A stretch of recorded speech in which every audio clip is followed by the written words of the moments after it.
Falamos sobre a meditação como treinar a mente, mas temos que nos lembrar que a palavra em Pali para mente, citta, abrange tanto o que pensamos como mente, quanto o que pensamos como coração.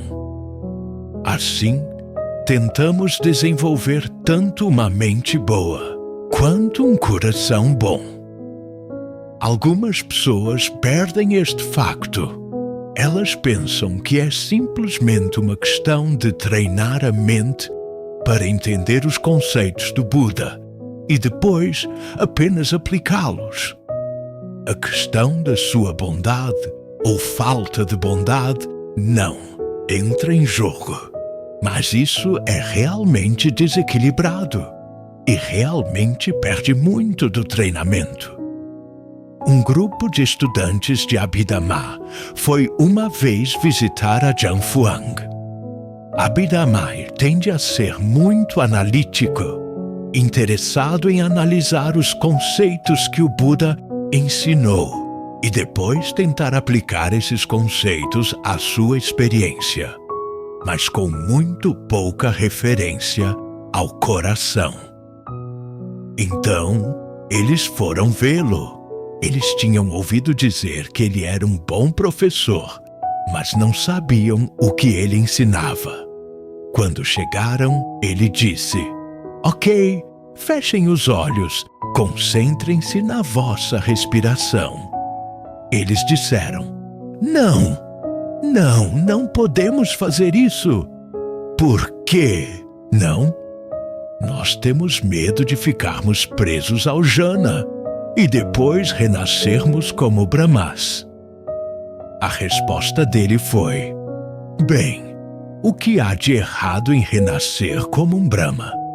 Não retornantes, pessoas no terceiro nível de despertar, renascem como Brahmas. E de qualquer forma, renascer como um Brahma é melhor do que renascer como um cão." A referência ali, claro, era para pessoas que são realmente boas nos conceitos, mas não têm virtude, não têm generosidade. Elas poderiam muito facilmente renascer como cães. Não são os conceitos que vão ajudá-lo a entender. Você tem que entender como é desenvolver um coração bom e uma mente boa juntos. No decorrer disso, os conceitos farão muito mais sentido. Você será capaz de fazer a prática, e a prática terá energia, porque há muita necessidade de nutrição enquanto você segue o caminho. E a nossa nutrição vem de um sentido do nosso próprio valor. É por isso que você desenvolve um bom sentido de quem você é e do que você é capaz, para que você se sinta digno de uma felicidade que não muda, uma felicidade que é melhor que a comum, porque você não está a causar dano a ninguém. Este sentido de valor próprio vem de olhar para si mesmo enquanto você pratica atos de generosidade, enquanto você pratica atos de virtude, e você obtém um sentido da sua própria bondade. Isso lhe dá confiança. Como o Buda disse, as pessoas que são mesquinhas e gananciosas não conseguem entrar na concentração correta, para não falar em níveis de despertar. Quanto à falta de virtude, há pessoas que não são virtuosas que conseguem concentrar as suas mentes fortemente, porque são boas a compartimentalizar as suas mentes, mas essa concentração não será honesta. Você tem que aprender primeiro a ser honesto nos seus negócios consigo mesmo, com outras pessoas, se você quiser obter um estado de espírito que seja honesto consigo mesmo. É por isso que, quando o Buda ensinou o seu filho no início, ele disse para olhar para todas as suas ações feitas com o corpo, as suas palavras e os seus pensamentos. Antes de as fazer, pergunte a si mesmo: que tipo de intenção você tem? O que você espera que aconteça como resultado dessa ação? Se você espera algum dano, não o faça. Isso está a torná-lo responsável ali mesmo. Se você não prevê dano, vá em frente e o faça. Mas enquanto você está a fazer a ação, fique atento. E se você estiver realmente a causar dano, pare. Afinal, há muitas coisas que não entendemos antes de as fazermos. Só quando realmente as fazemos é que vemos quais são os resultados. Você não pode simplesmente dizer: bem, eu tive boas intenções para começar, e simplesmente seguir em frente. Você quer testar as suas boas intenções para se certificar de que são realmente hábeis. Então, se você vir algum dano, pare. Se você não vir dano, você avança.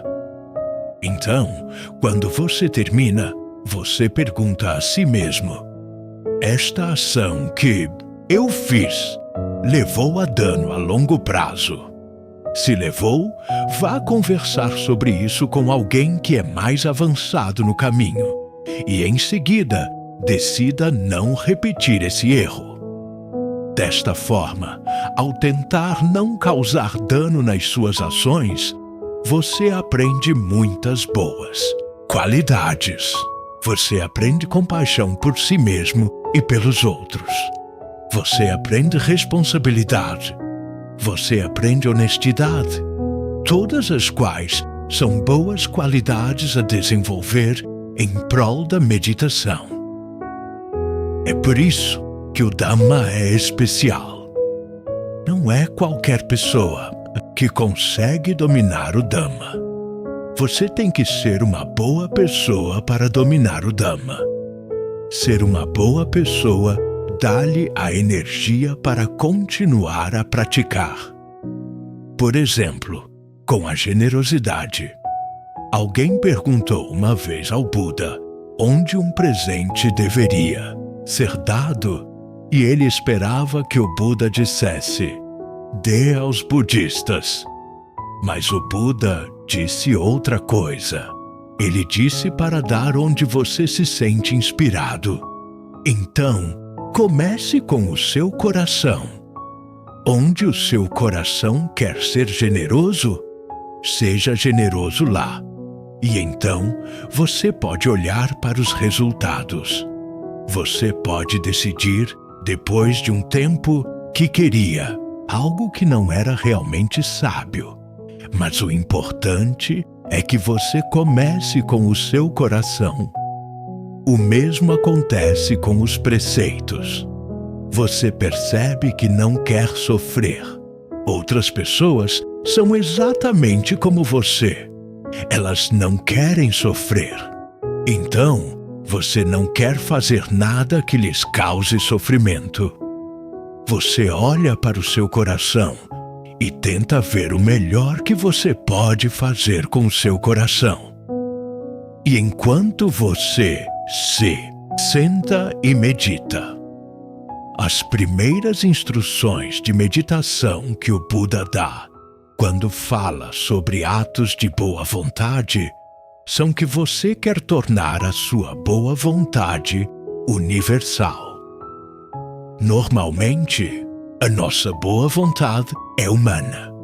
Por outras palavras, há algumas pessoas por quem temos boa vontade e outras pessoas por quem temos má vontade. Na verdade, gostaríamos de as ver sofrer. Sentimos que elas fizeram o mal e devem ser punidas. Mas quantas pessoas realmente aprendem com a punição? O que você quer? Se as pessoas estão a agir de uma forma não hábil, é que elas vejam e, em seguida, decidam por conta própria que precisam mudar os seus caminhos, que querem mudar os seus caminhos. e que estão dispostas a colocar todo o esforço que é necessário. Quando você deseja isso para outra pessoa, é disso que trata a boa vontade genuína. Você obtém um sentido do seu próprio poder. Você pode gerar bondade a partir de dentro, mesmo quando as pessoas ao seu redor não são boas. Você não é apenas um transmissor a transmitir a bondade de outra pessoa através de você. Aprendemos sobre a bondade do Buda. Aprendemos sobre a bondade da Sangha, as pessoas que nos precederam, mas tem que haver algo dentro de nós que diga, sim, isso é realmente bom. E eu quero fazer alguma bondade assim. Isso exige um sentido de si mesmo como um iniciador independente, de si mesmo como um agente. Portanto, é neste nível da prática que o conceito de eu é realmente útil. De facto, é uma parte necessária do caminho. Quando o Buda estava a dar instruções a Rahula, a forma como ele fez Rahula expressar as suas perguntas a si mesmo. Esta ação que eu quero fazer, esta ação que eu estou a fazer, esta ação que eu fiz, eu. Você faz um uso hábil desse conceito de eu, e no final você se alegra com o facto de estar a fazer bem. Esse é um sentido de eu saudável, um sentido de eu nutritivo. Isso lhe dá a energia para continuar a praticar porque você percebe que o caminho não será feito sozinho. Você tem que fazê-lo, mas você é capaz de fazê-lo. E você vai se beneficiar. Você tem prova disso em si mesmo. Você pode ver a si mesmo a agir de boas maneiras. É por isso que Ajahn Suwat, quando estava a ensinar em Massachusetts, penso que era o 3º dia do retiro, olhou pela sala e mencionou-me. Repare como todos estão sombrios aqui. E você olhou pela sala, e eles pareciam bastante sombrios. Era como se tivessem uma faixa na testa a dizer Nirvana ou morra. Ele atribuiu o humor deles ao facto de não terem muita experiência em generosidade, muita experiência em virtude. Eles tinham ido direto para a meditação. Quando você está a meditar e a sua mente está a divagar, você começa a ficar desanimado. Você se pergunta se o Buda realmente estava a ensinar algo que valesse a pena. Você se pergunta se você é capaz de fazê-lo, mesmo que valha a pena. Mas se você tem alguma experiência na prática da generosidade, na prática da virtude, você ganha confiança no Buda.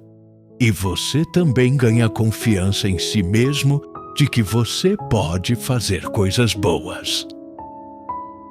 Nós aprendemos o que para uma criança pequena é uma lição contraintuitiva, que é quando você dá coisas, você realmente ganha em felicidade.